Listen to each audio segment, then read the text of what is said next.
ক্যারে রস বলে খাবো তে কোন বেলে তারি হওয়ার পরে নাকি বিছনার ঢালা দুমু জমিদারের বাচ্চা রস খাবে তো উঠবে 10টার সময় তাড়াতাড়ি উঠা রস দা মুড়ি খা এল্লা হলো আমাকে দেশের বাড়ির ছোটবেলার গল্প যখন আমি আমার দাদির বাড়ি থাকিছিল। আজকে এই ভিডিওর মধ্যে শেখ নানা তোমাদের সাথে শেয়ার করবো। তো খুবই একটা দুঃখজনক কথা যে বৌদির জন্য আজকে আমি একটু রস নিয়ে আসিছিল, বৌদি হাত থেকে রস চাষলো, আনতে আনতে রস হয়ে গেছে তারি। সেই বলে কি টাকাতে কিনা আনা রস ফেলা দেওয়া যাবে? জিওর মধ্যে না খস করে উঠবে। তো কি উপায় ভাবতে ভাবতে মনে হলো ওই ছোটবেলার কথা, ক্যারে রস কি তারি করে খাবো।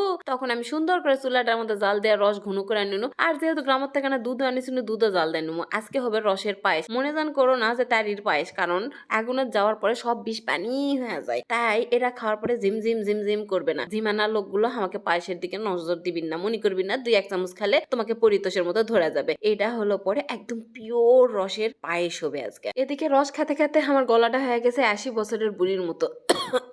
আমার বাপ যদি এই খবর পায় কালকে যায় ওই রসালাক ধরে ব্যান্দা থুবে দড়ি দিয়া। ছোটবেলায় যখন ভুল করে এটা ছেড়ে দোকানদারের কাছ থেকে লিয়ে আসছিল, দোকানদারক যাহার বাপ যে বকনটা দিছিল হার সোলচা স্যার তুই দিয়া দেবো, ভালো কিছু তুই দেবার পারিস না, টাকা তো আমি দেই, সোলক যেটা দেবো সেটা ভালো জিনিস দিব। এই হলো বাপেকে ভালোবাসা। যাই হোক, কথা কোতে কোতে আমার রস কোনো আটো হয়ে আসলো, জাল দিতে দিতে দুধটাও আটো হয়ে আসলো জাল দিতে দিতে। এখন সুন্দর করে এই কয়টা মিক্সিং করে একটা পিওর পায়েস বানাবো।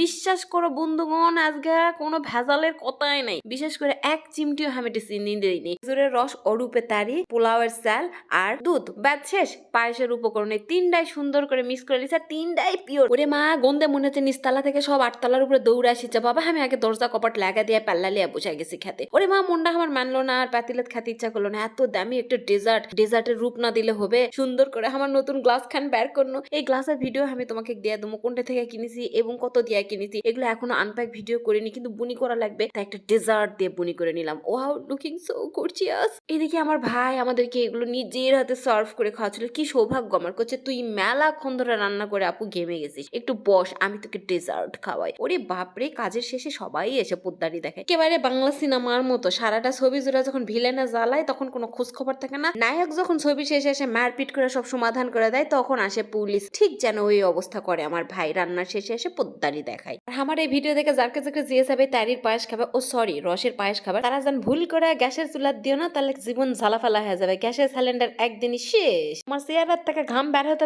চেয়ারা শুকে যাবে, কিন্তু তোমার রস শুকে আসবে না। বুঝতে পারিছেন? তার জন্য খড়ি চুলার দিবে না সাশ্রয় হবে, সেই বুদ্ধিটাও তোমাকে শিখাই দেবো। এত বুদ্ধি আমি তোমাকে দিই, সেই জন্য তো আমাকে লজিন খাওয়ানো উচিত তোমাকে রে। ও লজিন তো আর এই যুগের নাই, তাই তোমরা খিলাচ্ছি না, তাই লয়। ঠিক আছে, লও ক্যাডবেরি ডেরি মিল্ক সিল্কলে আমার সাথে দেখা করবে আসো। সেই অপেক্ষায় ততক্ষণ বসে থাকলো। আর আজকে ডেজার্ট আসলে অনেক টেস্টি হয়েছিল, সেটা বলার মতো ভাষায় নেই। তোমরা দেখে না বুঝালা, দয়া করে যেন কেউ কোনো নজর দিও না। শীতের দিন পায়খানা যেতে যেতে জীবন শেষ হয়ে যাবে। আজকের ভিডিও এত পর্যন্ত। আল্লাহ হাফিজ।